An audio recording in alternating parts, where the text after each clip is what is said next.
I'm delighted to be here with Father Joseph Fessio. As founder of Ignatius Press, I think really one of the most consequential figures in the last 50 or 60 years. So, Father, delighted we have a chance to visit and talk I'm today. glad to be here too, Bishop. Oh, good, good. Hey, listen, you're a California kid. I spent 6 years out in California. You were educated in Jesuit institutions as a young man, then joined the society when you're, what, about 20 or so? 20 years old, yes. Tell me about that. We're talking about 1960 or so, the years just before the council. What was it like? What was your intellectual formation like in those years? Well, we had the traditional formation at the time. It was a wonderful experience for me because I didn't, I was with Jesuits in high school and in college, but I didn't realize they prayed until I actually entered the novitiate. And I had a wonderful master novice, Father Ralph Drendel. And there were 104 of us. Yeah, big group. Over 2 years, you know. But the first 2 years, of course, was mainly spiritual preparation, formation, the constitutions, and Ignatian exercises. Then philosophy, of course, we had a very Thomistic philosophical training. I went to Mount St. Michael's up in Washington, state of Washington. And then, of course, that was 61 when I entered, and I began my theology in 69. It was already after the council, and that was in France. That was quite different. Already things had started to fall apart at that point.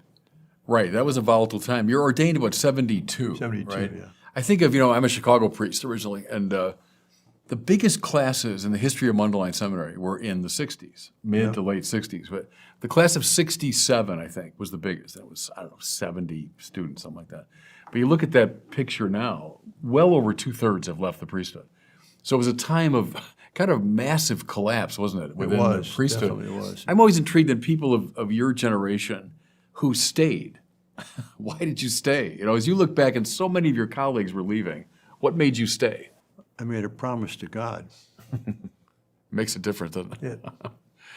Yeah, because it was a demoralizing time for a lot of people, I know. But also, I thought about this at the time, that, people get married after some preparation, maybe 6 months, if that. We had 2 years of preparation. Yeah. What is a religious life? What are the vows? What's expected of you? What are the difficulties? And if after 2 years of preparation, we're 20 or 21 when we start, if we're going to be let out of the vows we make, why should someone who gets married and finds out that it's a lot different than they expected, why should they be held to their vows, Yeah. No, I think there's a great obligation on the part of vowed religious to be faithful to their vows as a strengthening factor for those who have made their vows in marriage. I think that's right, yeah. Right, the two enforce each other, don't they? Absolutely. Priesthood and married life. Tell me a bit about the exercises. I've had the privilege, 4 or 5 times in my life, doing not a 30-day. I must confess I've chickened out of a 30-day retreat. I've done the 8-day retreat a number of times, and I've always loved it. I find the exercises very rich. Tell me about your relationship with the exercises. Well, that's one of the geniuses of Ignatius, that there's nothing new in the exercise. Yeah. The way you organize, put them together, it's a way of finding out God's will in your life, and he's a master at doing it. Of course, it was inspired by the Spirit, I believe.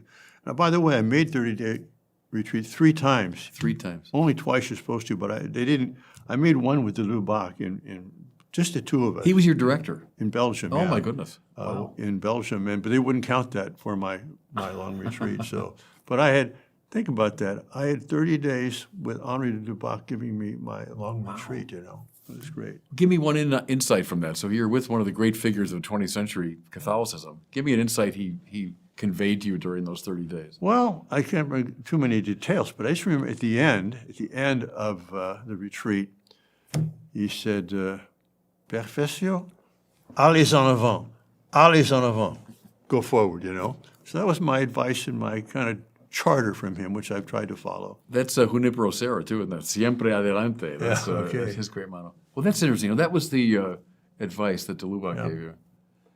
Listen, let's talk about him, because your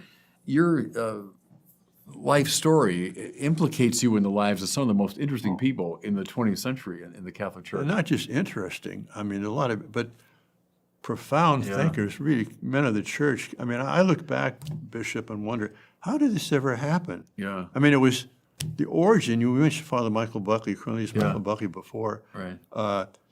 I was at the University of Santa Clara as a regent in the Jesuit formation, you got your spiritual formation and vision, then a couple of years of philosophy, and in between, you teach at a high school or at a college, and then you do theology. So I was in Santa Clara University as a regent, a mister they called us, a scholastic, an unordained Jesuit in formation.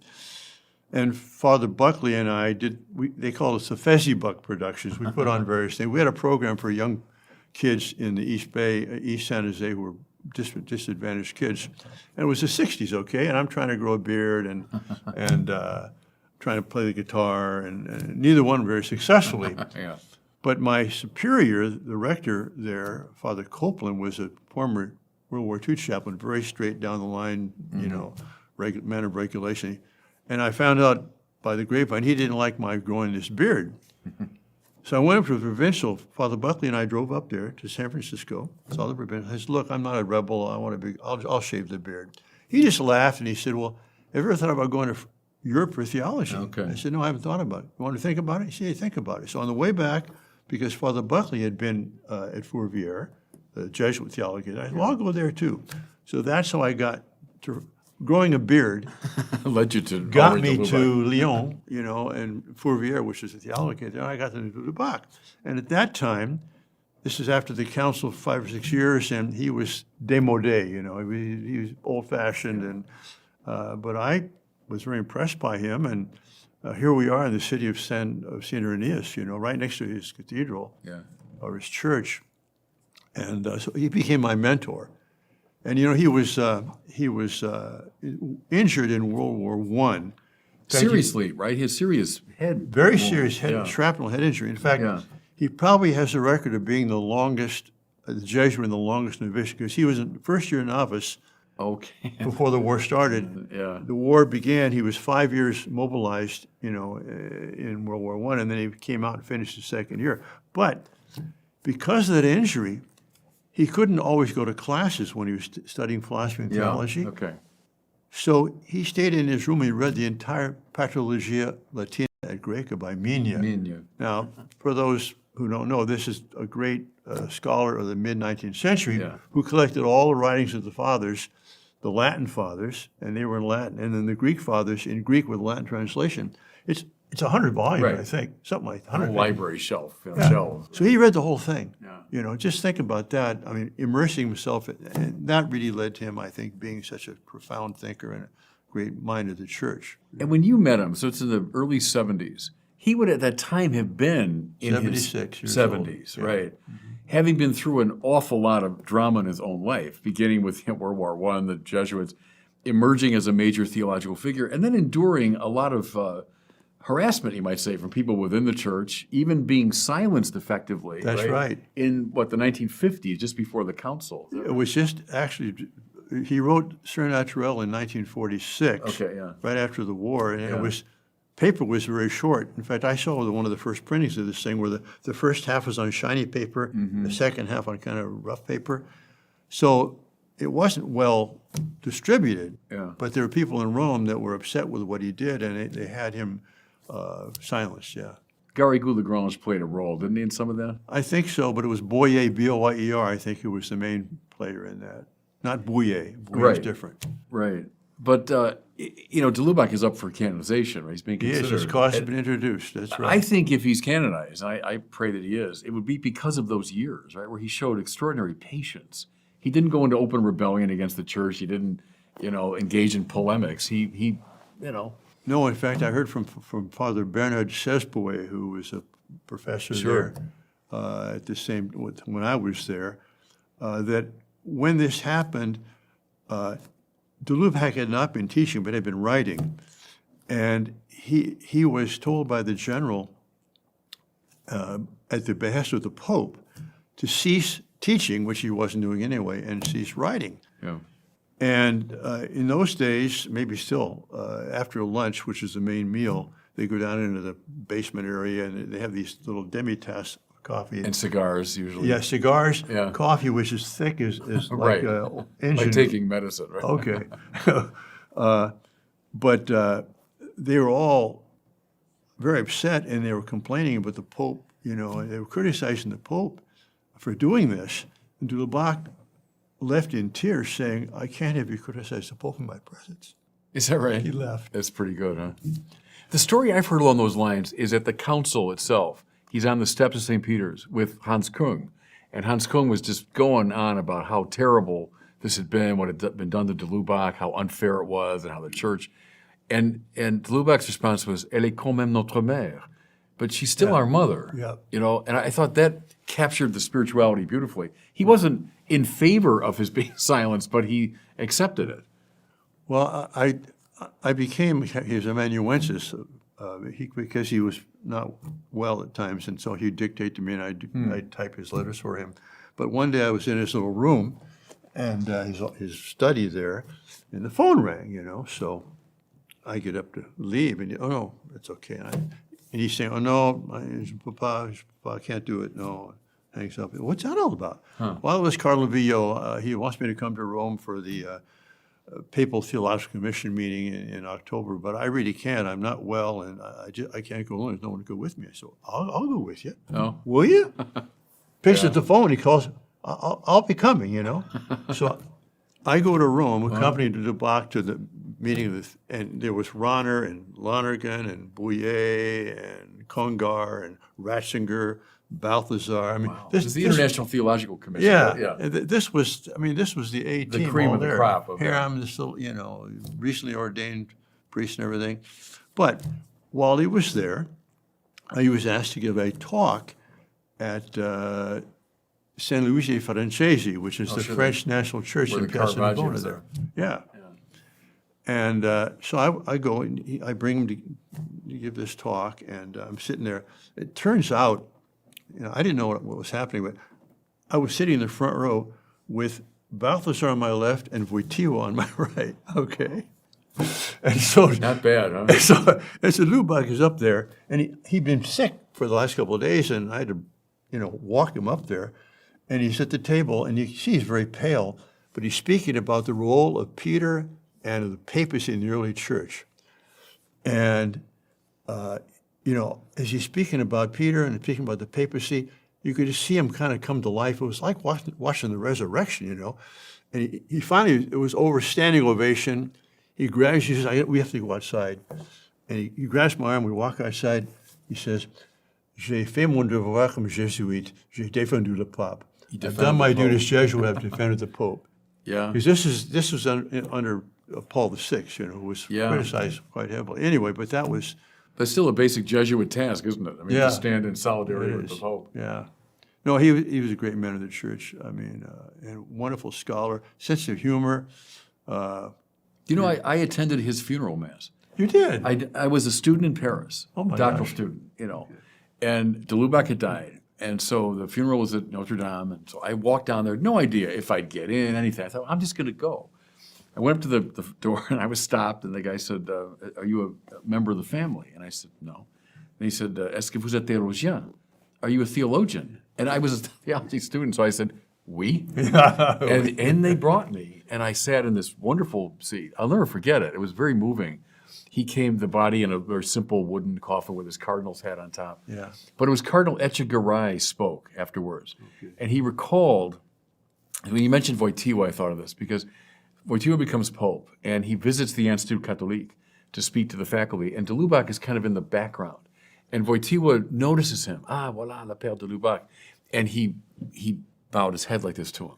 So Etchegaray says at the funeral, so once again, in the name of the Pope, I bow my head before Père de Lubac. So, I mean, not a dry eye in the house. And then they rang the deep bell at Notre Dame, which they rarely rang. So, no, it was a great privilege to be present for that. What was it? I'm just curious, what was a seminar with de Lubac like? So you're around the table with him and some students. Actually, no, he wasn't teaching, no seminars. It was just one-on-one? Just one-on-one. What was that like? So you're with him in a room and you read a text together or something? Yeah, and I would, ask him questions about things he had written. And, most of his books, the bottom half is, apparatus, footnotes and stuff. Right. Just the only part of the page is text. And I mean, once he'd done a new book and I read it and I thanked him for it. That's just, there's nothing there but I'm just quoting the fathers. I said, well, yeah, that's like Rembrandt saying that the paint just came out of the tube, Yeah, I mean, right. because the way he weaves it together. Yeah. I think his books are are classic. They'll be read They're for wonderful. centuries if we go on that long, you know. Well, I read them in Ignatius Press editions, when I was a young guy. But back in those days, so now I'm in the 1980s, I'm in the seminary. We had to read those books kind of under the covers with a flashlight, Yeah. right? Because in those days, de Lubac and Ratzinger and Balthasar, I mean, arch conservatives and, Yeah. kind of dangerous people, and extraordinary then how that has shifted and changed. Here's de Lubac's silence for being, if you want, like too much of a liberal voice Right. in those days. Then in my time, too much of a hyper-conservative voice. And then today, again, he's seen by some as a That's right. modernist. I think the church kind of shifting in odd ways around But him. he Balthasar, de Lubac, Yeah. Ratzinger, Bouillet, they're in the center, deeply Right. rooted in tradition, and yet open to newness. I mean, look what Right. Balthasar did in his whole theology, Yeah. aesthetic. I mean, wonderful. And yet, who could be more rooted in the tradition of the church than Right. Balthasar? Maybe one more question about de Lubac, because I'm curious to get your view on this. John Milbank, some years ago, said Rahner tended to naturalize the supernatural. De Lubac supernaturalized the natural, and that makes all the difference. I think that's a good And it's one of those way lines that stuck in my mind. It's like, yeah, that's helpful. Because one way I characterize Catholic liberalism is just that tendency to naturalize the supernatural. But what de Lubac was doing in the Surnaturel, another text, was, no, it's a grace, building on nature. As Aquinas says, it's not turning the wine into water, but turning water into wine. Right. That's what de Lubac was up to, and I think that's right. I think that's right. Very much so, yeah. Okay. So let's go from de Lubac now. We got the Ratzinger and Balthasar connection. And if I get it right, you end up writing your doctoral paper on Balthasar, on his ecclesiology, but under the direction of Joseph Ratzinger. And that was at the suggestion of Henri de Lubac. What happened was, Is that right? yeah, after my second year of theology in France, and I was contemplating doing a doctorate, my superiors asked me to do that. And I asked Father de Lubac, I said, well, what we suggest I write on? He said, Hans Urs von Balthasar, the greatest theologian of our time and perhaps all time. And he was a very measured man. He de Lubac now is. De Lubac, yeah, For right. him to say something like that, well, okay, that's good. Well, where should I do it? Well, there's a fine young theologian in Regensburg, Professor Ratzinger. We're friends. I'll write him on your behalf, because Ratzinger was overwhelmed with people wanting to study under him, But de Lubac wrote on my behalf, and then Ratzinger accepted me as a student. So I went to Regensburg and was taking classes in I was in seminars with Ratzinger in his classes, and then he was my doctoral father. Take me to the first time you meet Ratzinger. What was that like? I don't remember. No, but you're in Regensburg and you have an appointment with him. He's young at that time. He would have been only 40s. 40 something, Yeah, right? something like that, yeah. So you meet what was your first impression of Ratzinger? I don't remember my first impression, but I remember my impression. Your second impression. I mean, he's a public figure, so everybody knows now what he's really like, who wants to know. And that was just wonderful, warm, gentle, friendly, good sense of humor. I have a friend who was with me there as a doctoral student, Father Vincent Toomey, who was sure. an Irish priest, wonderful Irish priest. And he had been with Rahner the year before in a graduate seminar. And he said, the Hauptseminar, where you got 8 or 10 or 12 of the graduate students, and one makes their presentation, and then they discuss things and so on. He said, well, in Rahner's seminar, a student made a presentation, and for the rest of the 2 hours, Rahner would talk. With Ratzinger, because we were there together, a presentation would be made. He'd say nothing except he'd ask people, what do you think? What do you think? Especially a lot of students who weren't naturally German speaking, like myself. My German was terrible. So he's going, Fessio, was denkst du, was denken Sie? And so he made us all talk. He listened. At the end, he'd kind of lean back and in 2 or 3 long German sentences summarize the whole 2 hours, just putting things in the right proportion, the right emphasis. It was like a symphony, just the grand finale of a symphony he produced there. It was phenomenal. His ability to listen, to grasp what everyone was saying, and to kind of weigh it all and put it together.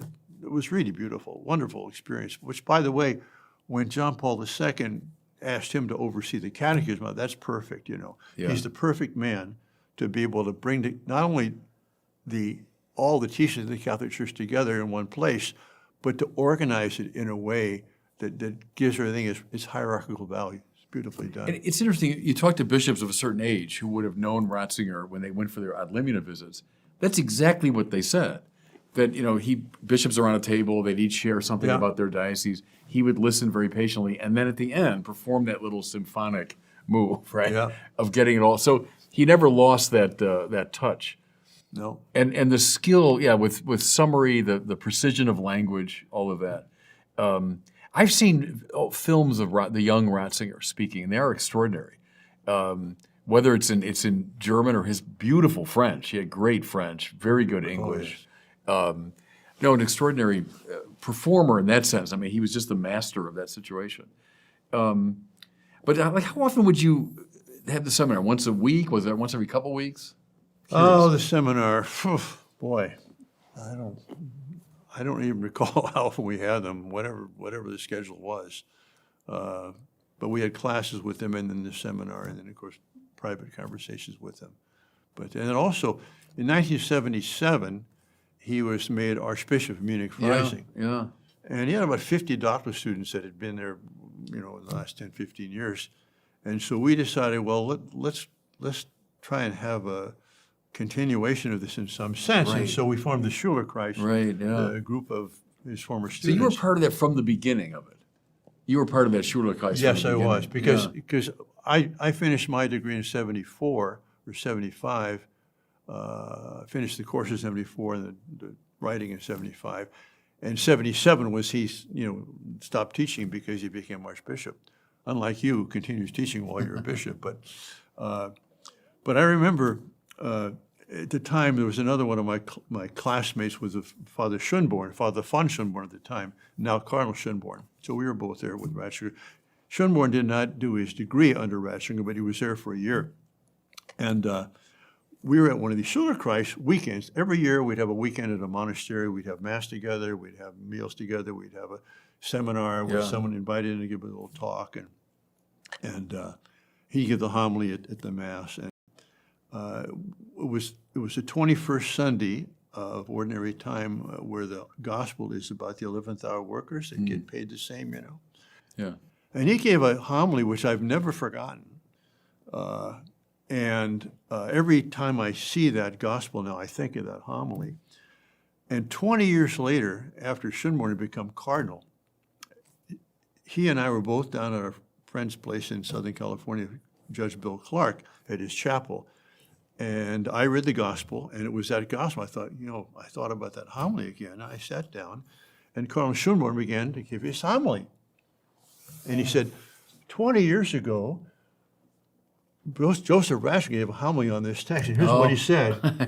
And he said the very same thing. Yeah. And what was that? Both of you. I can't say it as eloquently as he did, but basically, he's saying, the people that worked all day in the vineyard were upset because of the people coming at the last moment and getting the same reward. And they resented that. But they shouldn't have resented that, because those of us who had the joy and the blessing of being in the vineyard all day with the Lord from the beginning, suffering with him, rejoicing with him, eating with him, working with him by his side, we have nothing to complain about. We've been there the whole day. Yeah. Anyway, it's a beautiful homily. Yeah, we had the privilege of being with the Lord all that time. Yeah. So why complain about it? Yeah. I know that chapel in California, Judge Clark's chapel. Oh, yeah. I was invited to say Mass there when I was out in California. Oh, were you? It's Okay. up on a hill, as I remember. Yeah, You're up on a coming hill. along and way up on this hill on with the a brow of the commanding hill, yeah. view. And Clark, who had a big impact on Reagan, didn't he? Oh, you did? He In made kind- Reagan pro-life. Right, and shaping his imagination in a more religious way. I got twice to the Reagan Ranch when I was out there, because it was in my region. And I was struck by the Catholic symbols in the Reagan Ranch, and the impact that man had on this very important political figure of the last 50 years. I'm glad you mentioned that. Ratzinger, man of the council. He's a young Peritus under Cardinal Frings, right, at Vatican II. Would have been seen as one of the kind of young Turks, the more liberal-minded people, along with Kungs, Gillibex, Rahner, and company. What would you say was his dominant idea in regard to the council? Because I think of him and Wojtyła as great men of the council. They knew it, they were there, and they wanted to give it the proper interpretation. What was central, do you think, to Ratzinger's sense of the council? Well, first of all, in my own coming to know him, having been mentored by de Lubac and then reading of the massive work of Balthasar, I thought that Ratzinger was kind of a young popularizer, Right. Not necessarily an original thinker, but Yeah. my opinion changed very quickly because definitely he's a theologian in his own right. Oh, yeah. But I think the answer to your question is in December 22nd, 2005, when he first met with the cardinals after became Pope, that he said there's two interpretations of the council. Right. Yeah. There is it's a rupture from tradition. Everything pre-Vatican II is to be disregarded, or it is a renewal in harmony with tradition. Yeah. And that was his idea that, yes, there must be renewal and reform, but it had to be in continuity and not in a rupture with tradition. That was his whole view, I was certainly trained that way, as a young guy coming of age after the council, the Vatican II as revolution. Yeah, exactly. And it was, kind of darkness before, great burst of light in 1965, and now we're in the post-revolutionary period.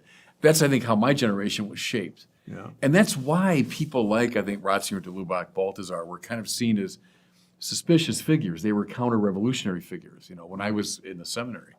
But finally, they helped us to see what you just said, the huge continuity between Vatican II and the rest of the great tradition. A development, we're all, I think, great admirers of John Henry Newman, a development of doctrine, to be sure. Development in important ways, too. And I mean, I wouldn't want to stand with those who say, oh, nothing really important happened at Vatican II. No, I think there really were important developments in ecclesiology, the understanding of the laity, understanding of the priesthood, et cetera. Yes, all those things. But not a rupture. May I suggest it's still a lively issue in the life of the church, having just come from the Synod. I think that's still an issue that people talk about. How do you read Vatican II? And those of us who are saying, read it as a development and continuity with the great tradition. So it's still a lively question. It is. Now, how did you break out of the straitjacket that you were formed in? Because you were in the 80s, right? Yeah. And that was the whole thing about Vatican II. Has been, Right. We're come of age now. Everything pre-Vatican II is worthless. What happened? Did you resist that at the time, or were you sucked in by that? I had a certain grace in my life, which was when I was 14 years old. A young Dominican friar taught me one of Thomas's arguments for God's existence, and it set me on this path of discovery. I was a baseball player when I was 14. I wanted to be a Chicago Cubs shortstop. So I wasn't interested in the life of the mind or anything like that. And then that set me on this path, and it got me deeply interested in Aquinas. So that was a kind of ballast that I had. But then I also went to Catholic University on this Basilian scholarship, which was a master's program in philosophy. And I had people like John Whipple. I don't know if you know John Whipple, who just died a few months ago.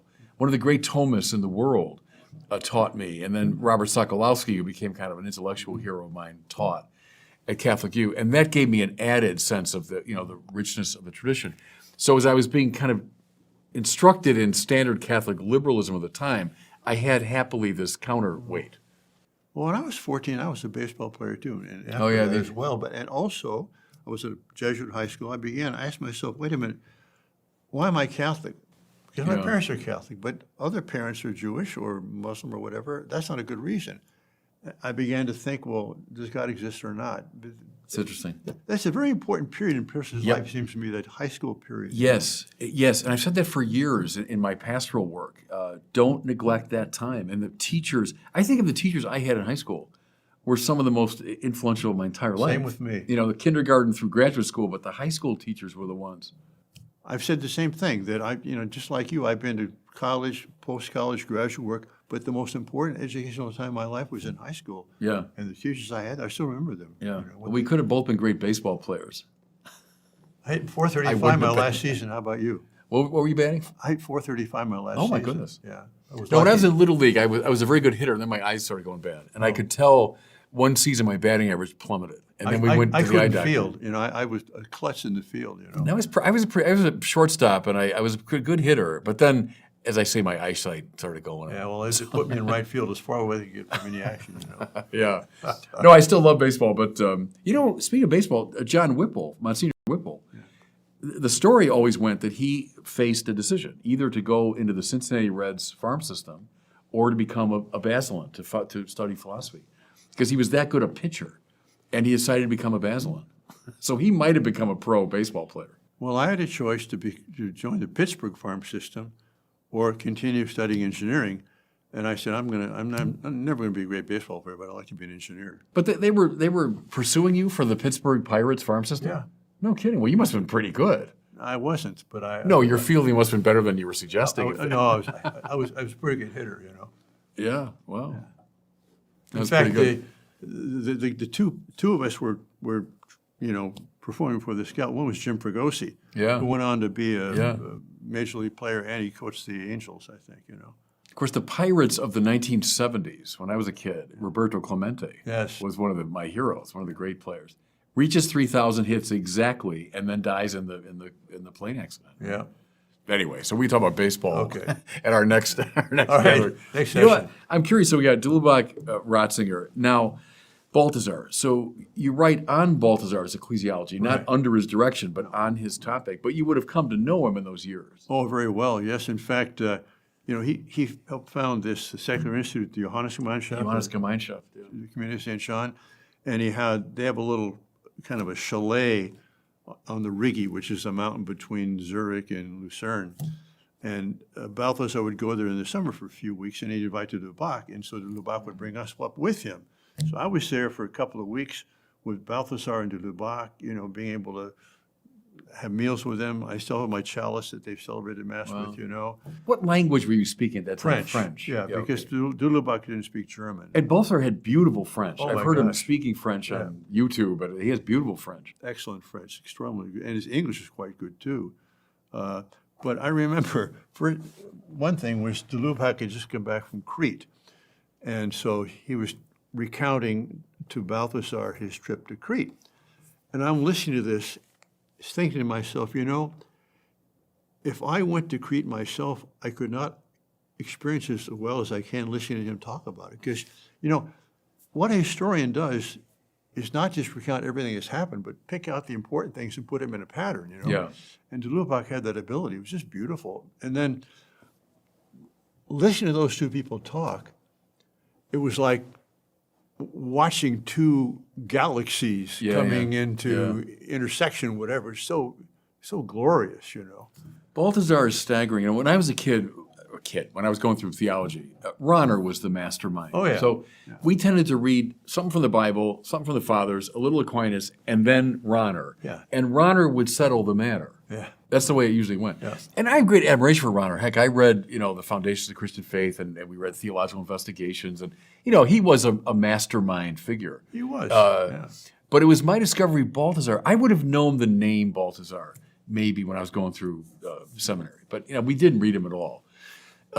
It was Father Guy Mancini of St. Meinrad. Father Guy, Heard the name. monk down there, and I was there on a retreat, young guy, and I'm in his room, and I see Rahner on the shelf. I said, "Oh, Rahner," and he goes, "Yeah, I cut my teeth on Rahner, but the one you should read is Balthasar." Oh, Balthasar, I don't really know him that well. Then I get to Paris for my doctoral studies, and I go into the Procure, the great theological bookstore in Paris. Yeah. And I've seen all the Kasper and Rahner and all Kung, the usual names, Skielebecks at the time. And then the Procure had 2 shelves of Balthasar. And it just struck me. I thought, wow, that's the guy that Guy Mancini talked about. And maybe I should read him. So I got the Mysterium Pascale in French. And I was trying to get my French better, so I bought a French edition of it. And I brought it down to the Seine, right behind Notre Dame. I used to love to sit there to read. And I read that book, and it's just like a world opened up. And then I started going through the Glory of the Lord and all that. But I would have read those finally when I got home. Then I started reading them even more carefully in all of your editions. It would have been all the Ignatius. Well, that's how we Right. There's a parallel story here that I didn't drink before I entered the Jesuits, in the Jesuits until I got to France, age 27, and there you have wine with your meal, and you add water to it. It's ordinary wine and everything, And I realized that wine's not alcohol. It's not a drink. It's it's food. It's part of a meal. Yeah. I went to Bavaria to study, with Ratzinger. I discovered 13 kinds of beer. Okay, not brands, but Märzen beer, Weissen beer, Bock, double Bock, and so on.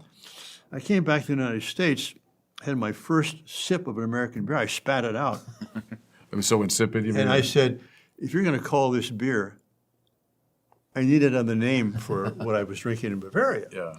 Well, after I got back, after my doctoral studies, I was giving retreats to women religious, and at a question and answer session, one of them said, well, Father, you keep quoting Lubac and Ratzinger. Who are the great American theologians? And I told them the story about the beer, and I said, if you're going to call these theologians over here, I need another name for what I had over there. Right. Because this is different level, different category. There was a theological culture those men all came out of. Exactly. That is gone, though. Even in Europe, it's gone, isn't it? I mean, Yeah. grounded in the great tradition and Latin and Greek and the fathers and Aquinas. I mean, look, Rahner knew Aquinas, remarkably well. Puts him in dialogue with Heidegger and Kant and everybody else. But he came out of that same culture. Ratzinger can give a flawless lecture in Latin. That's long gone. I was at the Synod in '87. He was making jokes in Latin. he was giving a presentation, Yeah. but his little ironic things would stick in there. Latin. Oh, yeah, in Latin. But and Balthasar, in a way, reminds me of someone like a James Joyce. That he has this mind that covers the whole world. Yeah. And it's like swimming in an ocean. You can get lost easily in Balthasar. He's not as tidy as, let's say, a Rahner, or a Ratzinger. There's something oceanic, I always think about Balthasar. That's right. Which makes him challenging, but at the same time, it just opens up this world to you. The stress on beauty, obviously, which I've used now in my work of evangelization. It's been a huge principle. I learned that from Balthasar. We often go from the true to the good to the beautiful, but he wants to reverse that. Begin with the beautiful. Right. And I just think evangelically, it's a better approach because people are very reactive today to claims of truth and goodness. But if you just show them, look at this beautiful thing, this beautiful cathedral, this beautiful text, this beautiful whatever, it draws them in. And then I think of like D.C. Schindler. I'm convinced by what he says that it's the most important of the transcendentals because it's what first gets our attention. Yes. It's first splendor. And then once it's got your attention, you start thinking, Draws okay, you in, here's what's true about it, here's what's good about it. But that's a master theme, obviously. But as you look at Balthasar and you say, okay, you did ecclesiology. What's the master theme? What would you say the thing you really learned from Balthasar? Well, like you say, it's an ocean, right? So Right. this is. But I would say, going back to you talking about Rahner, Yeah. because Rahner was a great mind, no question about it, but it was kind of a mechanical mind almost. And Balthasar had that breadth of culture, music, history, art, literature, and all those sorts of things. And I would say it's that total kind of culture that he has, Catholic culture that embraces everything, that drew me in and impresses me still. And, where are the big Rahnerians today? I mean, Rahner is pretty much history now, isn't he? Right. But Balthasar is growing. He's growing, growing in his influence because it's so rich.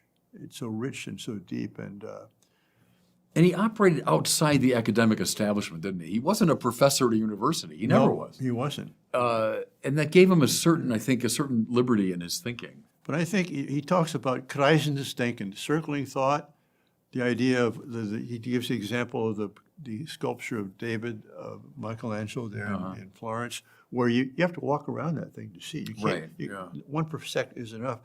And also, theology on its knees. I mean, when you read Balthasar, you are aware of someone who prays, It's really embedded in his prayer. What was it like to be with him?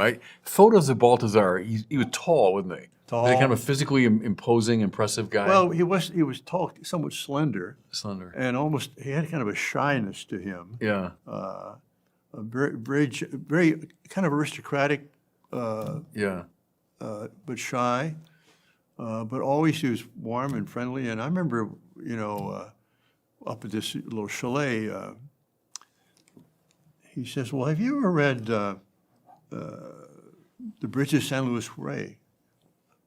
Thornton Wilder. Thornton Wilder, yeah. No, I said, no. Of course, he read everything. He Amazing, read all of Agatha Christie. In all the different languages. Languages.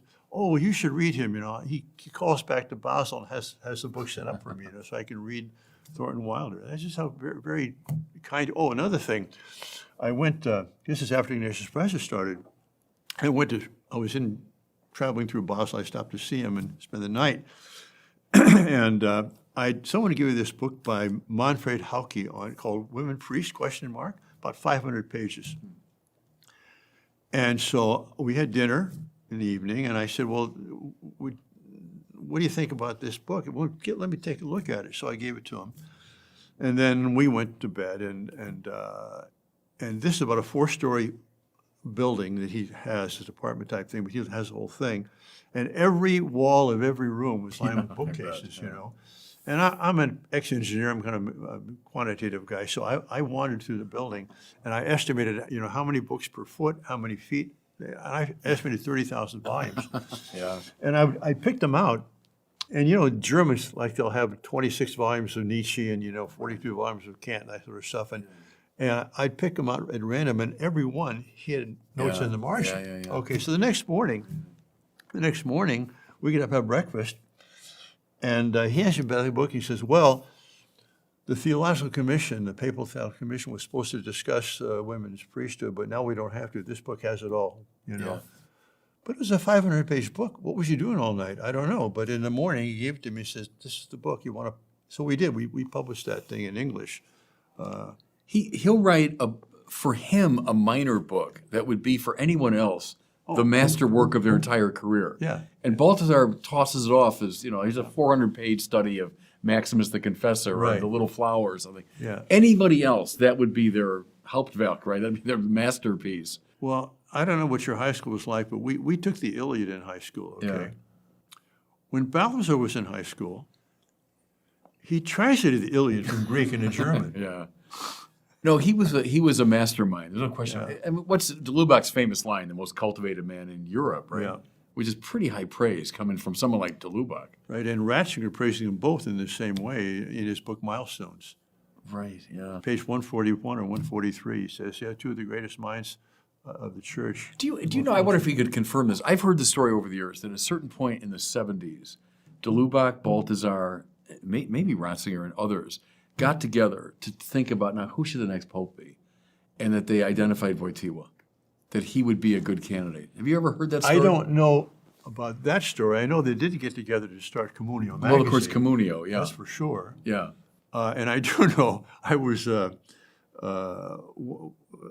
after he became cardinal, I was stopping through Paris, and I came on the night flight, so I wanted to celebrate Mass. I went up to visit de Lubac and Rue de Sèvres, and he had a little suite there with his little sleeping quarters and his study, and then a little chapel.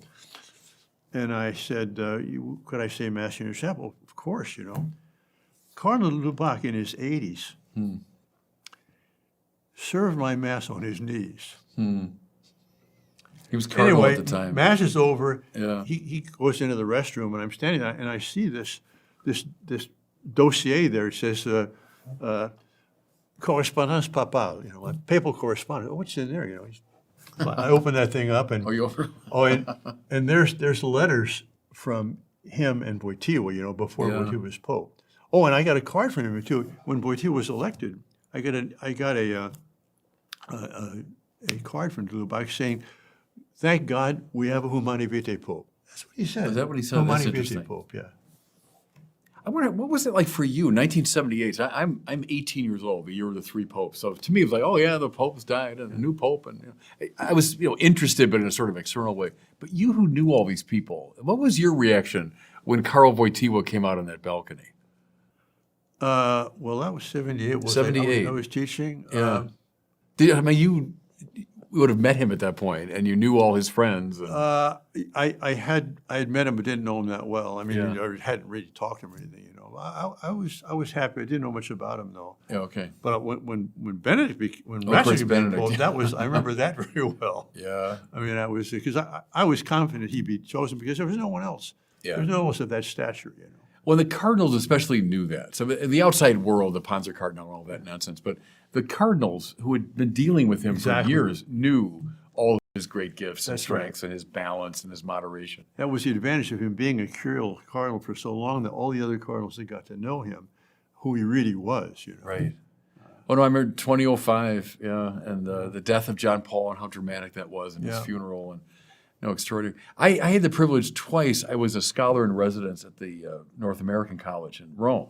I was working on a book both times. But I would, in 2007 especially, Benedict was doing talks on the Church Fathers. Yes. And I always made a point, whatever I was doing, I would get down to St. Peter's Square to hear him. And what invariably struck me was, this is a church father talking about the church fathers. Yes. His bearing and his command of language and his style and his theological depth and the ranginess of his mind and the sort of calmness of his soul. I mean, all of that was on display. And it was very moving to me. He was born on April 16th, 1927, which was Holy Saturday, okay? Yeah. And in those days, you could have the vigil mass in the morning. So he's born at 4:30 in the morning, and at 8:30 his mom takes him to the vigil mass, and he's baptized at the vigil mass. So his natural life and his supernatural life began in the heart of the church's liturgy. Pretty good. And that's always meant a lot to him, So I had a premonition that he was going to die on some symbolic day, which he did. December He died the 31st, right? So the vigil of the Mary, Mother of God. Yeah. And then 2 days later, it's Basil and Gregory, okay? Gregory of Nazianzen. Basil's brother is also Gregory of Nyssa. And those three men, saints, fathers of the church, doctors of the church, in the 4th century, which is the Arian century of the disasters, in the church. And I thought to myself, I'm willing to bet that before too long, a century or so, we'll have three more doctors of the church. There will be de Lubac, born in 1896, de Balthasar, 1905, Ratzinger, 1927. The three of them were close friends. Yeah. They corresponded. They mentored each other in a certain sense. I think those are three great men that are going to stand out for the rest of church history, just like Basil, Gregory, and Gregory. Yeah, honestly. I agree with that. And I'm thinking of, the one that's currently up for that, Newman. We bishops just, decided to ratify what the English bishops had said. Let's make him a doctor of the church, and we all voted. Yeah. I think there was one vote against it. I don't know who it was. Really? All the bishops voted, except for one. But and Newman was an influence on all three of them, wasn't he? Absolutely. Yeah. Of course, yeah. It's been said he was the most important non-present figure at Vatican II, that Newman was kind of haunting the minds of so many of the great players at Vatican II. I think Mueller and Shaben in a sense too, but that was more in the background. Yeah. Shaben is somebody that I've only in recent years really discovered. And talk about another sort of mastermind figure Yes. who died young. Shaben was only in his 40s when he died, right? Yeah. But that's an impressive mind. And Ratzinger loved him. That's right. Ratzinger was very indebted to Shaben. I could talk to you theology all day. Let's talk a little bit about Ignatius Press. So you come back from this heady experience in Europe with these great figures. You've taken in their thought, but also their personalities. You realize how important they are for the life of the church, and you say, look, we got to publish these people in English to make them available to an American audience or an English-speaking audience. And you pulled it off. I mean, it's been a massive success, hasn't it? And indeed has fulfilled that mission and then gone beyond it, but certainly fulfilled that mission of bringing these people. As I say, I would have read all these folks in your editions, So mission accomplished that way. Tell me about the beginning of it, though. Opposition to it, difficulties, obstacles as you were getting that going? Well, it started, I met this wonderful Catholic layman when I came to San Francisco in '74, John Galton. We're still good friends. We used to get retreats together and so on. We had a reading group. And in this reading group, we take different texts and stuff. But from time to time, I would bring in a book by Ratzinger, de Lubac, and I translated a few paragraphs for them. And John said, Father, he said, this is too important. This should be available in English for everybody. So that's when we started. Well, the first thing we did, we wanted to translate Balthasar and Henri von Speyer, his directee, a mystical woman there. And Balthasar told me to get in touch with Erasmo Leyva Merikakis. Oh, sure. Marvelous. Yeah. Biblical commentator. And at that time, he just finished his doctorate at Emory University in Atlanta, Georgia. That's and where so his doctorate- he translated von Speyer's book, They Followed His Call. And we submitted that to St. Paul Press in Staten Island, and they published it. But every year in San Francisco, at the institute that I started there called the Sadius Institute, we'd have Frank Sheed come and give a talk. Because Frank great Sheed Frank lived in New Sheed. Jersey, but he was from Australia, so Yeah. he'd go back and forth every year through San Francisco. Yeah. So we'd have Frank Sheed talk to our students. And so one of those times, after we'd given this translation to St. Paul Press, I was walking with Frank Sheed. I said, well, Mr. Sheed, do you think that we should continue, translating and having others publish this, or should we start our own publishing house? Oh, by all means, start your own, but be ready for 10 years of grief. Oh. So this woman He who would know, huh? yeah. So this woman who I'd been giving spiritual direction to, Carolyn Lemon, and I decided we got a grant from the Durancy Foundation in Milwaukee. We went to the library. None of us knew how to make books, but I mean, we picked out the books we liked the paper. We picked out books we liked the typeface. Picked out books we liked the size, and we decided we're going to use The best natural of all looking those. paper. We're gonna have books of this size, and we're gonna use Bembo font.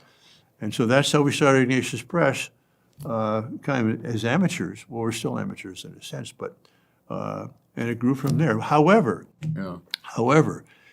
if we'd had to survive on selling Balthasar and de Lubac and so on, right. It wouldn't have survived.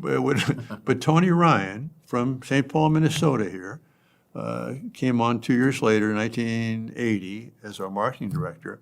He had a young family, and he wanted to have more family material. So he actually went out and bought these videotapes, and we resell them.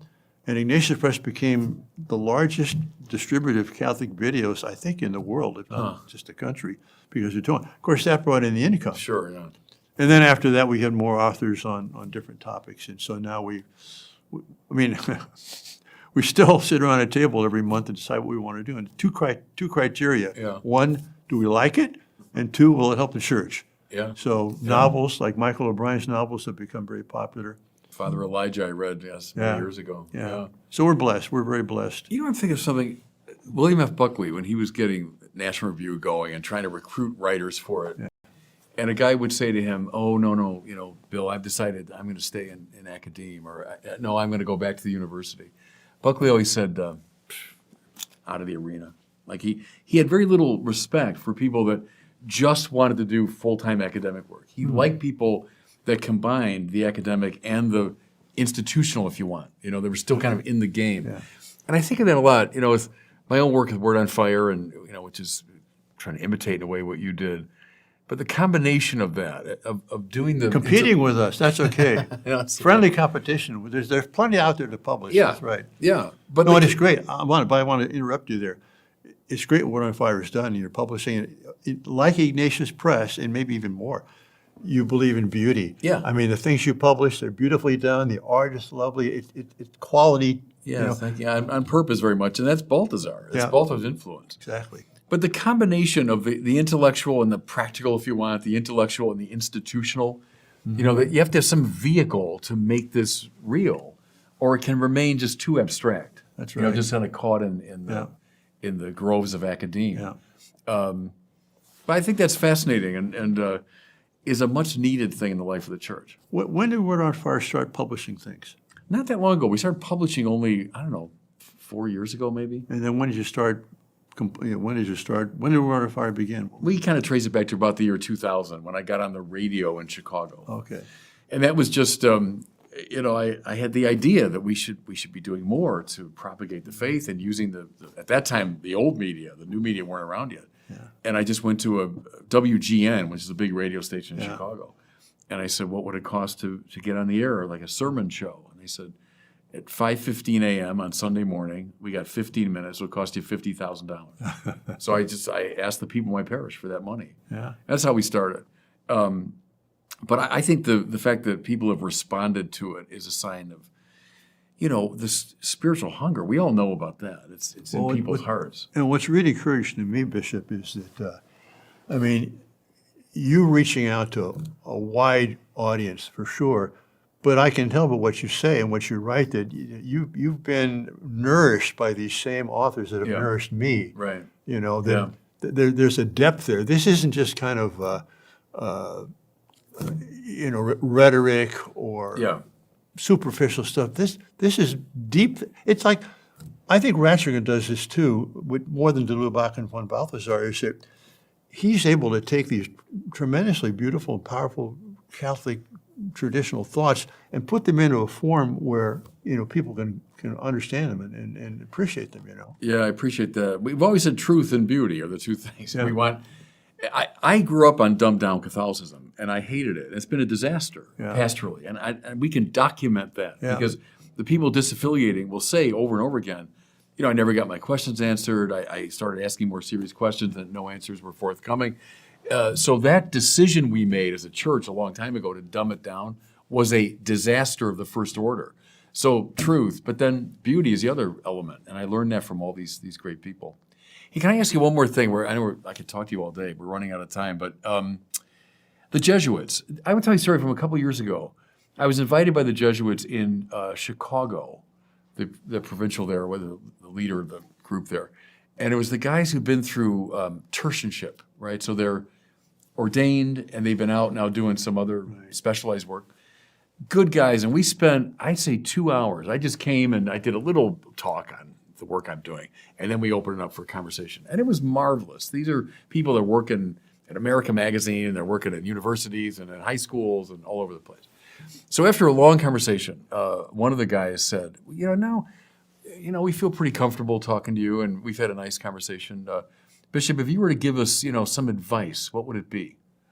And so what I said to them was, I think you guys, the Jesuits, went a little too enthusiastically down social justice road. And I said, I get it. I totally support that, aspect of the church's life.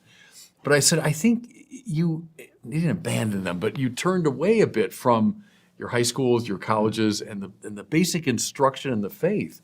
I said, look, we're dealing now with this disaffiliating generation. And so I said to them, there were about 30 people. I said, I would get back into your high schools and your colleges and your universities, and with an apologetic thrust, to defend the faith and to talk about the faith and to give reasons for the hope that's in us, And so that stayed in my mind. They seemed very, open and receptive to that, and their I think it was the provincial was grateful to me for saying it. But I just want to get your reaction to that about looking at the Jesuits. Well, we'll see. I mean, who's the major figurehead or the face of the Jesuits today? James Martin. Well, Jim, yeah. Okay. Yeah. So that's the direction society's gone. But to bring this kind of full circle, this nice round table, we make a circle out of this, social justice. I mean, de Lubac's first book, Bain book, Catholicism, on the social aspects of doctrine, I mean, with that appendix from the fathers of the church, I mean, there's the social doctrine of the church rooted in the dogmatic, core of the church. Beautifully done. No, that's helpful. That's a good point, because you're right. That text, which was hugely influential on a lot of people, and when I read it, it was one of those texts that just, it opens your eyes in a fresh way. But you're right. It's all about the social implication of every doctrine of the church. And to bring up another book, Drama of Atheist Humanism, which Joseph Pierce and Vivian Duda and I have been discussing on our Forum Book Club. That's a marvelous book. That's never going to get old. And he's talking about the 19th century, which laid the foundations for what happened in the 20th, and what we're going through now, the secularization, this idea that we can have a humanism without God. Yeah. Well, what happens with that? You destroy man. He shows it. He just lays it out. So I think if the Jesuits would be more influenced by someone like de Lubac, they would have, I think, a better influence on our culture. Mm-hmm. Yeah, that makes sense. And that's, again, his ongoing impact and all three of these gentlemen that you were so privileged to know. Yeah. Listen, thank you for taking the time today. Sure. Thanks for having me. To be with us. I enjoyed every minute of the conversation.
Bye.